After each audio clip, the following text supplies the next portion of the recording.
where was I making myself wrong or bad? And, how was that keeping me from the level of self-inquiry that I needed to determine what it is that was holding me back? So, in a sense, I had set up this whole system that I was very much deeply benefiting from to keep me stuck. Have you been thinking about trying the ketogenic diet, but every time you get kind of started, you just don't follow through? Or maybe you're the type of person that after a couple of days, you just stop doing it. Or maybe you're just feeling like you have some mental blocks standing in the way of you accomplishing your goals, whether that be keto or low carb or healthier living or even drinking more water. Today, our guest, Laura, explains the type of mental blocks that stand in the way of us achieving our goals. This is such a fun conversation. Laura and I have been connected online for a little while, and I just love the content she shares. You can find more from her by going to laurajperry.com. She also has an awesome Instagram account that you must check out. So a little bit more about Laura before we get going with our conversation today. Laura is a certified integrative health practitioner and holistic health practitioner. She is the owner of Laura Perry Root Cause Health, which is a root cause focused holistic health practice that has helped hundreds of women regain their health after chronic health issues.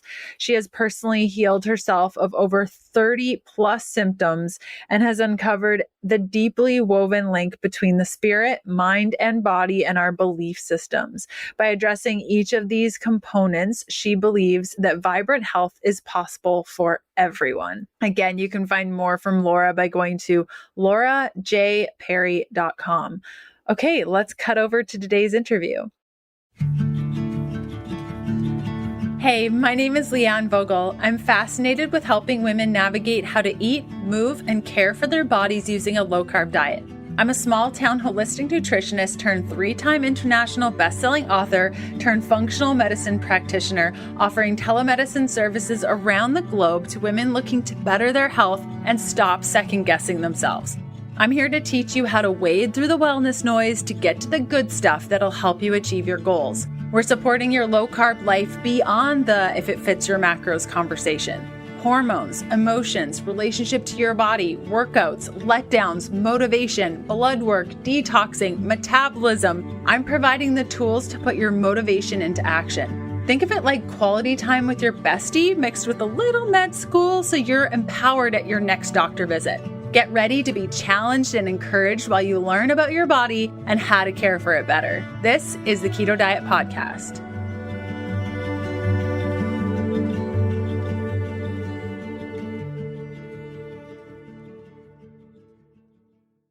Hey, Laura, how's it going? Hey, Leanne, I'm so good. How are you? I'm good. I'm so glad that you're coming on the show today. This is going to be a blast. I know. I'm so excited. I feel like we have so much in common. So I'm super excited to get into it today. Yeah. So let's start off by you sharing a little bit about yourself. Like, what lights you up? What are you working on right now? I know that you're doing some mindset coaching, and this is really where we're going to focus on mindset today. But like, tell us a little bit about like what fires you up every day. Yeah, absolutely. So for years, I was on this chronic health journey, and I'm still really passionate about health, but it wasn't until I fixed my mindset through transformational coaching. So I experienced what is called transformational coaching, and it completely changed my life. It changed the way I showed up every single day and the way I related to my circumstances and the way I saw myself. And as a result, it changed my health. It changed my health in a huge way. And it changed my discernment to a level that I had never experienced before. And that was actually how I made the decision to start the keto diet, which has been one of the craziest health experiences I've ever had, because it's just shifted my health in ways that I honestly didn't even think were possible. Your response makes me think that before a mindset shift, you were like unable to see that this was an option, like the ketogenic diet was an option. Would you agree with that kind of summary? Oh my gosh. Yeah, absolutely. I was very addicted to, well, there was a lot of self-sabotaging going on with whatever it is that I would pursue. But I had made my mind up out of past trauma with diets that nothing was going to work for me because I was broken. And it wasn't until that level of self-inquiry where I just realized that I was really rooted in these belief systems about being broken, feeling broken, always wrong, always bad, never, you know what I mean? So once I started analyzing that, I started asking myself, well, what's more true here? And is it true that I have to suffer in order to get something good? Is it true that I'm broken? Is it true that, or is it true that my body's never not healing and that I'm the one that has blocked the right information from coming into my life because of these rigid belief systems? I think that that's like so heavy. Like, I'm always broken. I'm always bad. I'm always wrong. I feel like multiple times in my life, I have felt that way of just, it's never going to get better. This supplement's not going to work. This protocol is not going to do the trick. You know, all my efforts, I'm just going to wreck it the next day. Why do I even try? How do you unpack that? You mentioned like, what's more true? Is it just a matter of sitting down and journaling or marinating on things? Or like, what was the thing that allowed you to kind of work through these step by step? Yeah, I mean, well, working with someone for me was really, really essential and necessary because a lot of the times these belief systems are hidden in language. So it's not that I was sitting here saying to out loud that I'm broken, but I would say things like, I should have done this, or she could see in the way that I was relating to a circumstance that I was shaming myself. So there's a lot of different ways to approach it. And a big part of that is to look at decide where you're stuck. So for me, when I would start to feel resistance around something, I would ask myself, okay, what am I believing? Because it's the belief system that that creates your thoughts, that then creates your emotions, that create your feelings, which then create action. And so it's like you have to change the cycle at the beginning. But if I couldn't get to that, then sometimes I would ask myself, okay, what am I benefiting from this? And sometimes those benefits don't look the way that you would think, right? But from the time that we're very young, so we basically learn what we believe is right between the ages of 0 and 2. And then our ego just wants to continue being right. So we find ways to make ourselves right. And so one of the deepest parts of our survival system is being right. And so think about how someone would then self-sabotage themselves so that they could be right. So I would find a new diet and I would just jump around to all these things that wouldn't work, right? Or did not work. And then I could say to myself, see, nothing's ever going to work. See, you're broken. See?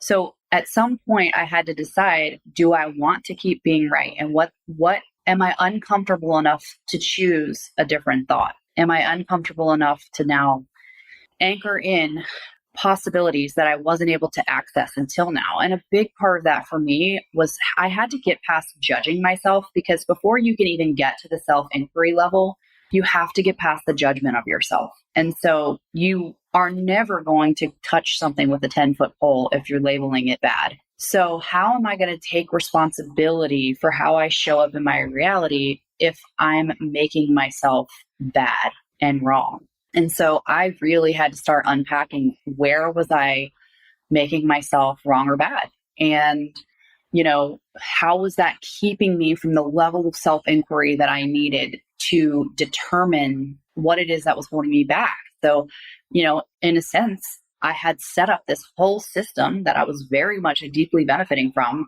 to keep me stuck. And it's crazy when you start thinking about it like that. And I think a lot of people that idea scares them away. And and the question I always ask people is, why do you think that is? And I think when people think that they could be contributing to their current reality in this way, it scares them because they immediately make themselves wrong or bad. Immediately. Well, that was my fault. I'm at fault. But that's just the way that you're relating to what you're hearing. It's not actually true. You're not wrong or bad. It just is. And do you like the future coming towards you, or do you want it to look different? And for me, I wanted it to look different. So I just got serious about doing the work. Completely. Like, it sounds like you were, and many of us stay stuck to prove to ourselves that we're right and that we'll be stuck. Is that what you're saying? Like, I'm broken. I'll never get this right. All I do is suck at diets or movement or whatever our goals are. And so we set out with that track going on in our mind, and we stay stuck because we're wanting to prove to ourselves deep down inside that we're right because we suck. Is that kind of what you're saying? Absolutely. Absolutely. And I think there, on the flip side too, another thing that I think it's part of the human condition is it's scary to be seen. So it's just easier to play small. It's easier to just stay where you are because then you don't risk failing, or that's what you perceive as failing, right? Like that again, it all goes back to how we're relating to what we're experiencing. But it's interesting because we hide the things that we don't want other people to see. But what's really happening is that we don't want to see those things. Okay. So in the case of, for example, a woman wants to start working out, but it's a very vulnerable place when you start going to the gym and you're new and you don't really know what you're doing and you're kind of like fumbling around with things, and you could maybe feel judged or like you don't know what you're doing, and therefore it stops you from moving forward with your goal because it's just you're scared to be seen, you're scared to be vulnerable. Is that a good example? Yeah, absolutely. And, a lot of the times we're not actually responding to what other people think. We're responding to the thoughts in our head about what we think people are going to think. And so it all starts with this self-judgment. It all starts with the internal dialogue, this internal world that we've created that this person's going to judge me. And I mean, they may, that's a possibility, but you get to choose whether it impacts you or not based off of how you judge yourself. Are you going to judge yourself because that person's judging you? We know that we lose muscle as we age and that this loss massively affects our ability to function. Like, I'm talking basic tasks here. Muscle is important for protecting our joints and also keeping our metabolism revving. Basically, you want muscle. And unfortunately, a lot of us just don't prioritize muscle maintenance or see it as an importance. And you may also be cringing at the idea of going to the gym and being able to maintain that muscle consistently. Yes, active moving is super good, and there's really nothing like it when it comes to the mood boost of pumping iron. So when I share about Urolithin A, I am not saying just to do this and you can maintain your muscle without movement. Well, like, I am saying that because Urolithin A does do that, but I think pairing Urolithin A with exercise is likely the best path forward. So I started taking a product called MitoPure to boost my performance and improve muscular strength. And MitoPure has 500 milligrams per serving of Urolithin A, a postbiotic shown to have major benefits to significantly increasing muscle strength and endurance with no other change in lifestyle. Yes, you heard that right. I just said that it has major benefits to significantly increase muscle strength and endurance with no other change to lifestyle. It gives your body the energy it needs to optimize its cellular power grid through boosted mitochondrial health without changes to lifestyle or diet. Now imagine what it could do with your low carb diet and a walking goal or a lifting goal a couple of times per week. It took me a long time, like a couple of months, to introduce MitoPure to my day because it's so strong. Every time I took it, I almost had too much energy, so I really had to titrate up. MitoPure is the first product to offer a precise dose of Urolithin A to upgrade mitochondrial function, increase cellular energy, and improve muscle strength and endurance. They've created 3 ways to get your daily dose of 500 milligrams of Urolithin A in their product MitoPure. They've got a delicious vanilla protein powder that combines muscle building protein with the cellular energy of MitoPure. Now, this product does contain whey protein. And then they have a berry powder that easily mixes into smoothies or just about any drink. this is dairy free. And finally, the soft gels, which is what I prefer because it's just easier. This is also dairy free. I love the starter pack idea though. If you can handle the dairy, the 3 forms of MitoPure to play around with which one is your favorite, top notch. So Timeline, the creators of MitoPure, is putting together a sweet little offer for you, 10% off your first order. So if you go to timelinenutrition.com/KDP and use the code KDP, you'll get 10% off your order. Again, that's timelinenutrition.com/KDP. I recommend trying their starter pack with all 3 formats and picking out your best format. Again, that's timelinenutrition.com/KDP. Yes, completely. And I think if you're married, you can probably relate to this. Oftentimes my husband and I will have a conversation and I'm like, but this happened and you were thinking this and he's like, no, I wasn't. Like I was not thinking that. That is not my goal. That's not what we talked about 5 days ago. And I'm like, yeah, but you abandoned me. And it's like, no, I told you that I was going to go to the store and I was going to be back at 2:00. And then I was in traffic and it's 2:30, so like I can see that in my relationship, like my closer relationships when we get in our heads about these things. And so I'm sure anyone who's married can attest to this of just like sometimes you're not on the same page and you're thinking something that the other person is not thinking and you create this whole world around a situation and then you talk with them and they're like, that is not at all how I'm seeing this, thinking about this. Would that be a good example of what you're talking about? Oh my gosh, absolutely. You start thinking for the other person and then all of a sudden it's taken off and you don't even realize you're doing it. And then, a marriage is the perfect example of this, honestly. And imagine the systems that get created in marriage from 2 people that have all the things they believe they're right about, and if you create a system, like the problems that present themselves in marriage, it's just 2 people that have created a system to keep getting the benefits that they want. And so that it's very interesting because I've realized through working with our amazing coach, our Julia Woods, and she coaches us both separately, but on the same call. And so we are never fighting. She's just showing us how our system is interwoven and how each of us is contributing to the system every single time. And it has called me up to a level of like radical accountability, honestly, that I didn't think was possible. But like I said, I really had to let go of the judgment of myself, and both of us fall back into it. I mean, we're human. This is just part of being human, right?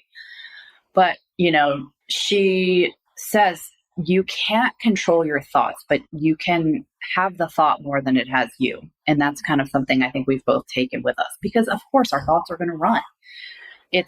But do we have our nature more than it has us? And that's really the whole goal with this transformational coaching. And I really, marriage really is a perfect example of that. And so when I started taking radical accountability in my marriage, my husband started changing. I mean, to the point that he used to be 2 hours late sometimes to things when we first met. And being late was kind of always his thing. And every single time that we had a problem, if I could take accountability for how I showed up, it completely shifted the dynamic in our marriage and it made him want to change. It inspired him, is what he told me. And so it isn't easy. We've all got egos. We're humans. I mean, it just is what it is. And sometimes it's easier than others, but we certainly don't coexist in this, perfect reality. We were yelling at each other trying to get to dinner last night. But it's different now, the way, we respond. He snaps at me, I snap back, and then we say, why are we blaming each other? We have the same goal, like what needs to happen to get us where we need to go. It doesn't linger, it doesn't fester. It just, we kind of size it up for more of what it is. And sometimes there are these periods of, I do not have it all figured out. I'm still very much on a deep, like self-exploration journey because I think for a lot of my life, I didn't know who I was. And I just had no idea who I was. And I think I've shown up a lot, even in the health space, as the person I think people want me to be. So, I mean, I'm still very much on this journey. Yes, completely. I know that I felt that quite deeply like when I would go on tour and I would be meeting with people and they would have these snapshots of who they thought I was and then who I really was. And it got so bad that I had to go to therapy for it because I was finding myself creating this new persona when I was around like blog readers or people that were purchasing the books, that I would just kind of like put on this mask and be this different person, as opposed to the person who I'm very silly in real life. We were talking about this before we started recording. I walk into things all the time. I am the most disorganized person you will probably ever meet. I'm always late for things. Like I'm a true mess. Yeah, absolutely. I mean, and it's interesting to sort of like start intercepting that. And a big piece of this, just so this is a very vulnerable share, is that I feel like there's a very big disconnect between who I actually am and how I show up on social media. And I feel like the people who do have large followings are the people who can just literally show up and they don't give a shit. Excuse my French, but I mean, it's just, they just don't care. They're kind of like, this is who I am. And I realized that I've been stuck in such a cycle of judging myself that it really prevents me from showing up. And I actually have a closer friend who is amazing at content creating, and she's writing a book on basically how to show up and be yourself on the internet. And I was happened to be out to dinner with her last night, and she said to me, because I point blank asked her, I said, "What is missing?" And she said, "You're missing. You need to be happy hour, Laura, not the person you think they want. Like you're packaged, perfect, professional Laura. And like, there's no relatable Laura." And a year ago, if I had heard that feedback, it would have like crushed me. But I was so ready for it because she's right. And I've been on this journey of trying to figure out what it is that I believe. And I think there was a part of this cycle with like having a health business and my own health. And was I perpetuating this just to have content? And it's crazy when I started analyzing all of it. And I'm not obsessed with health. It's a part of my life, but there's so many other things that I find joy in, you know? And so, I mean, like I said, I'm very much still on this journey. Completely. I think the risk that comes with some of these pieces is not becoming too introspective, like beating it with, what do they say? What's the saying? Like beating a dead horse of, like, when do you know you've kind of reached some realizations and it's time to act versus like sitting, journaling, thinking about yourself, acting on those things? Like it could be quite toxic. Do you feel like to just be so introspective all the time? I think that when it becomes second nature to you, it doesn't feel that. The toxicity is a way of relating to it, if that makes sense. So it's a way of relating. If you're perceiving it as toxic, then it's bad. Right? I think it's a personal thing. When does this feel unproductive to you? So for me, it's been really productive in it's changed my life. It's totally changed my life. And I used to be a major avoider. You know, I would run from things. And so I don't spend a lot of time journaling. Honestly, it's never really appealed to me. This is more of just like, these are quick thoughts that I have in my head. But like with the example of soliciting that feedback last night from someone, a year ago, because I would relate to my reality based off of what other people think of me and not what I saw to be more true about myself, that feedback would have thrown me over the edge. But I don't relate to myself that way anymore. I see how God sees me. And so it just doesn't, I left a lot of the defensiveness that I had behind. And so, yeah, I mean, I'm sure if this was like all I sat around and did all day, every day, but I also think it's so empowering to know that I'm the only person holding me back. And you get to decide what to do with that information, right? And again, you're not wrong or bad for not being farther along. That's actually shaming. If I'm saying to myself, I should be here, I mean, that's shame. Or my life shouldn't have been like this. That's also shame.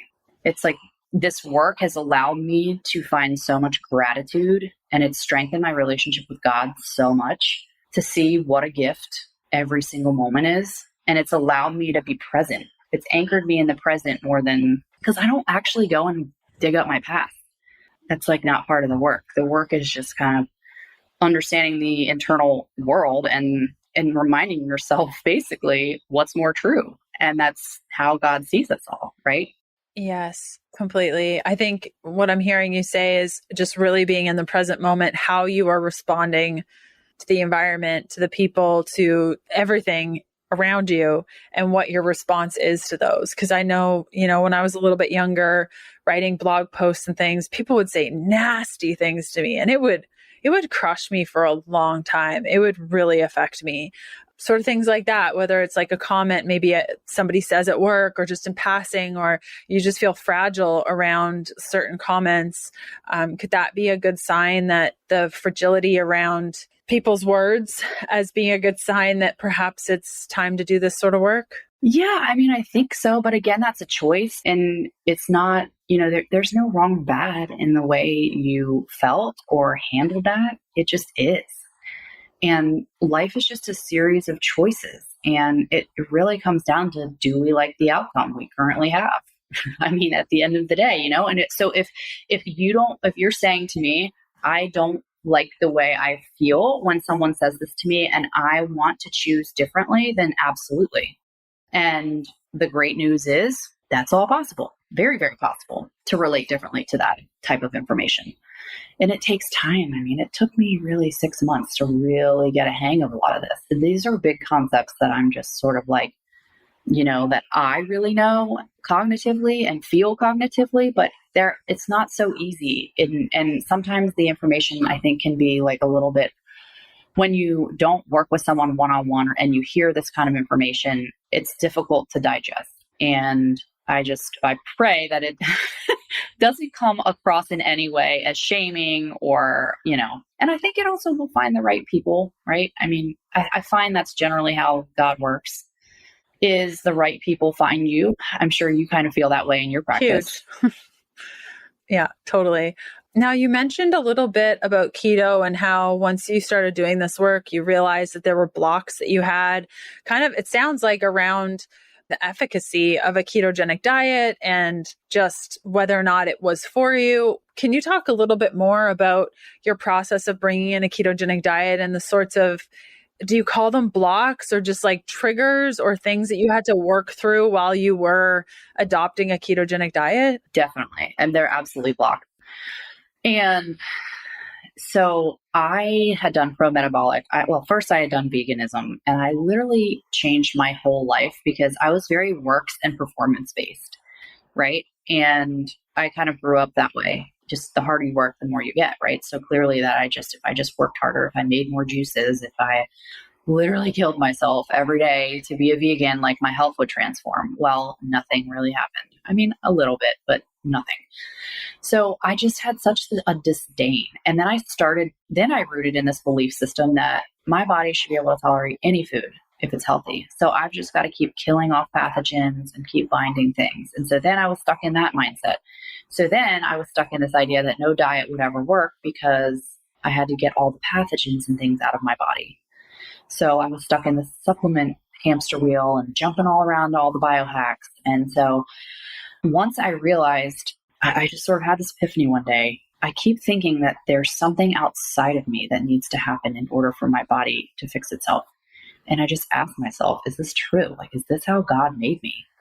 And I just had this light bulb go off and I thought, it's just not how God made me. My body's never not healing. So what am I choosing right now to reinforce this belief system? And I started just kind of like analyzing my life, like the supplements. And so someone had mentioned fasting to me, and I accidentally fasted one day and I felt really good and a lot less hungry. And so I randomly just started fasting.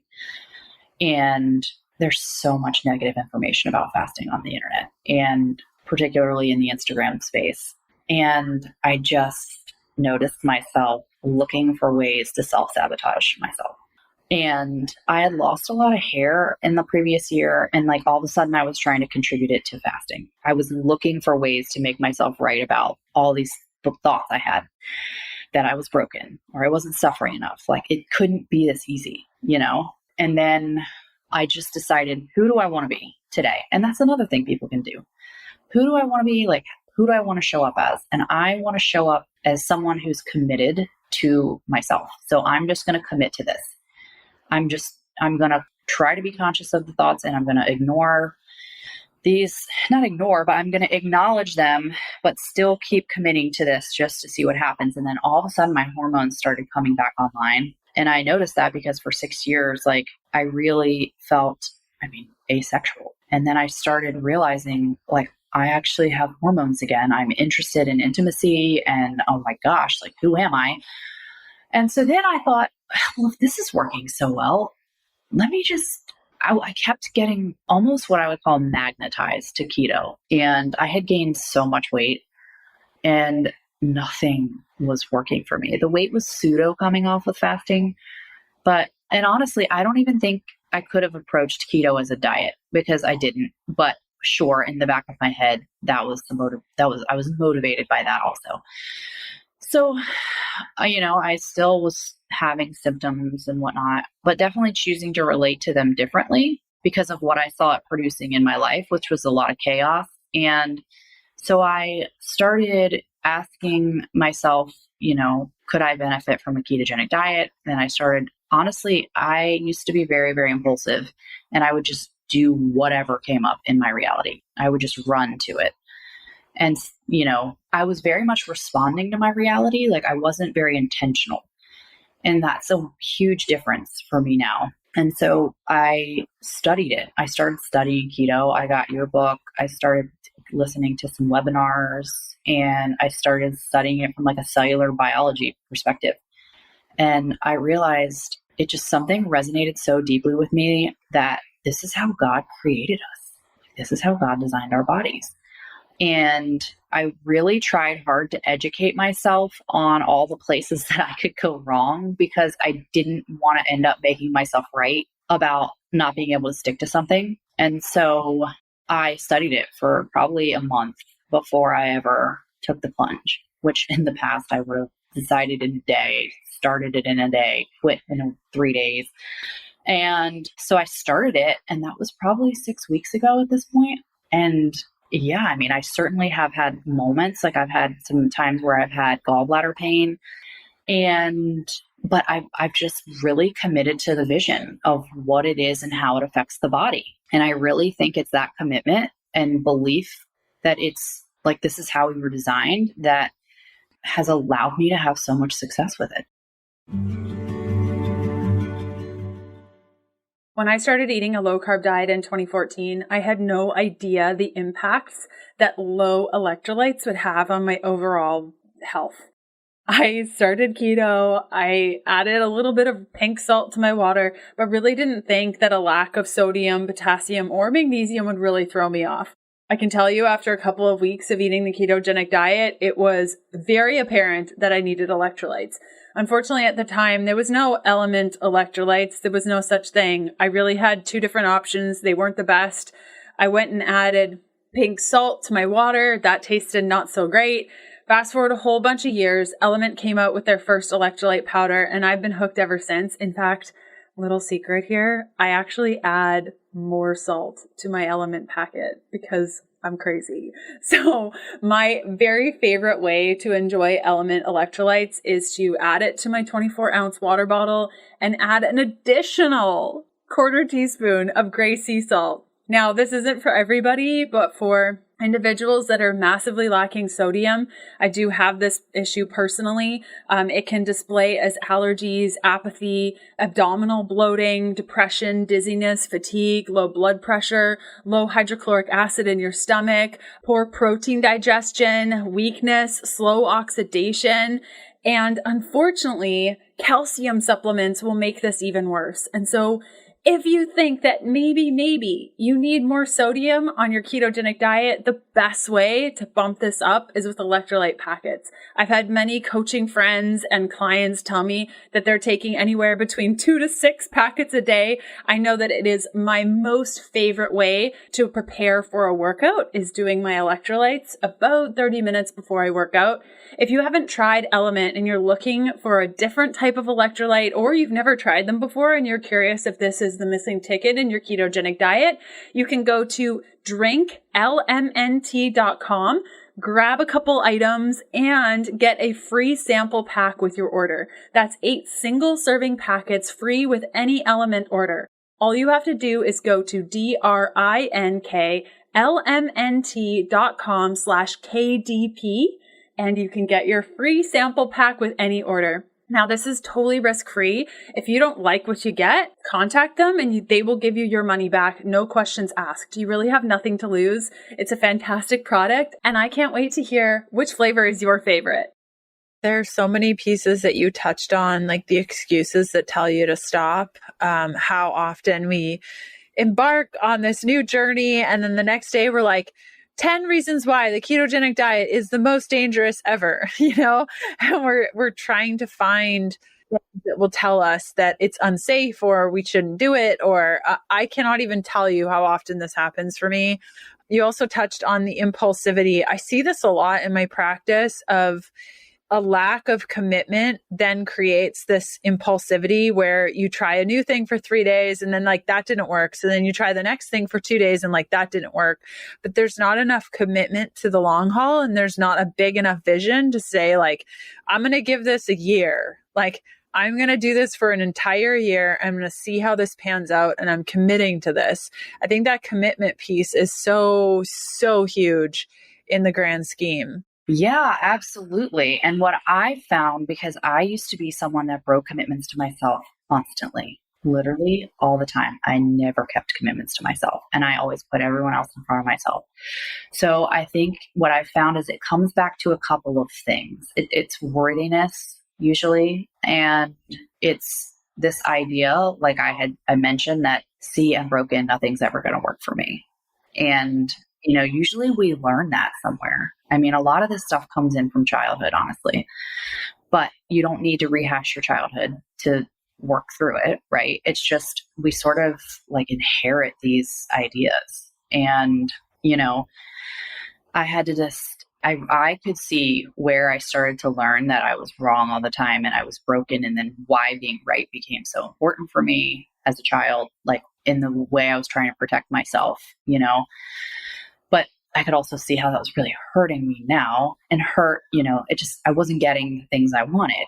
And that whole idea of like making myself right about the thing that I was believing was what was causing all of that impulsivity and chaos because I just wanted to be right that nothing was ever going to work. See all these years that I've broken all these commitments to myself. It wasn't really my fault. It's just that I'm broken. It's more comfortable than the alternative sometimes, And again, no one's wrong or bad. This is just this is humanity. It's just how we're wired until we become aware of it. Yes, I embarked on a new journey a year ago, almost to the date, to start working out and like really commit to working out. And man, it was hard there at the beginning. Now it's kind of natural, but I noticed that I had a challenge committing to something because I lacked trust in myself. And so I would commit to something and then I would say like, I'm not trustworthy. I can't be trusted with this. I'm going to fail because I don't commit to things well because I don't trust my body. And for me, there was this massive lack of trust, I think, because I had an eating disorder and I had hurt myself so many times when I was sick that I didn't think that I could trust myself to keep a commitment. So I would drop out of a commitment to prove that I'm not trustworthy to myself. And so this was a constant loop until I realized, oh my goodness, this is about a lack of trust. Like I do not trust myself. Like that feeling is just totally gross. And I was sick and tired of it. And so now when I commit to things, I say like, I'm proving to myself that I can be trusted, that I can trust myself, that I have my goals in mind and I'm doing what I feel is best for myself. I'm not trying to hurt myself. Those processes were massively needed for me to stick to this goal for over a year. That is amazing. I feel like that is some really deep self-inquiry that you should be really proud of because not a lot of people can go there or are willing to go there with themselves. And, you had that revelation and you just decided, who's Leanne going to be moving forward? Who am I committed to be? Who am I committed to showing up as? And you did it. Yeah, I did. You just chose it. It's interesting too, when you make that decision, like getting to that place is challenging, but I know for myself personally, once I've seen it and I understand it and I've chosen, okay, I'm sick of this. I don't want to live like this anymore. I see what the root is. Then it becomes a lot easier. I mean, there were a lot of setbacks and, those sorts of things, but nothing compared to when I lacked trust. Like I've been able to commit to this. I haven't missed a day. I've been like on point the whole time. I think because I see it very different. So yeah, I agree with you. Once you've made that decision of saying like, who do I want to be? How do I want to show up? And being sick and tired of the way things were, I think that was the missing piece for me in that regard. Yes. And for a lot of people, it may not have to be as complex as the things that I went through and experienced, but I just I had a lot of stuff up there in the old noggin, like you say. And, for some people, it is as simple as who are you committed to be? And sometimes when we get frustrated with our kids, I'll just look at my husband and say, who are we committed to be right now? How are we committed to showing up? And it brings us back to who we want to be, which is we want to be loving with boundaries, but we're really frustrated right now, but we're going to be loving, Laura, this is incredible. I feel like we could talk forever about this. So what are some of the tools that you feel like we haven't covered that may help listeners today that are starting to like dive deeper into this? Do you feel like there's anything that we missed? I know. I feel like we could just talk about this for so long. And yeah, I've been so impressed with a lot of these tools and how they've allowed me to stay accountable and true to who I am. And I think, that's the one thing that I would say is when you create a vision, sometimes it's hard. Like you said, we talked about this, like the self-reflection isn't always easy, but sometimes it's easier to just say, who am I committed to being today? And how can I show up like that person? And make choices that align with the person that I want to be. So I think it's really important to decide when you're embarking on something like this, who do I want to be? And, how does that person show up? And, when you are feeling confused or you're feeling like you're questioning yourself, you can fall back on that and say, who do I want to show up as today? So that's been really, really helpful for me. Amazing. And where can people find more from you, connect with you? Tell us about your coaching program. Where can we connect? Yeah, so you can find me on my Instagram at laura.j.perry, or you can go to laurajperry.com. I have a group of practitioners who practice muscle testing, who trained under me, who are all fantastic and all have, their little niche, and they're all wonderful people. And yeah, but you can check me out at my Instagram. I'm pretty active on Instagram. You and I know have chatted on Instagram before, so I would love to hear from you guys. And thank you so much for having me. This has been so awesome. That's it from us. I hope you enjoyed our time with Laura. Again, you can find her at laurajperry.com. Okay, we'll see you back here for another episode of the Keto Diet Podcast next Tuesday. Thanks for listening. Join us next Tuesday for another episode of the Keto Diet Podcast. Looking for more resources? Go to healthfulpursuit.com for keto meal plans, weight loss programs, low carb recipes, and oodles of free resources to get you going. The Keto Diet Podcast, including show notes and links, provides information in respect to healthy living, recipes, nutrition, and diet, and is intended for informational purposes only. The information provided is not a substitute for medical advice, diagnosis, or treatment, nor is it to be construed as such. We cannot guarantee that the information provided on the Keto Diet Podcast reflects the most up-to-date medical research. Information is provided without any representation or warranties of any kind. Please consult a qualified health provider with any questions you may have regarding your health and nutrition program.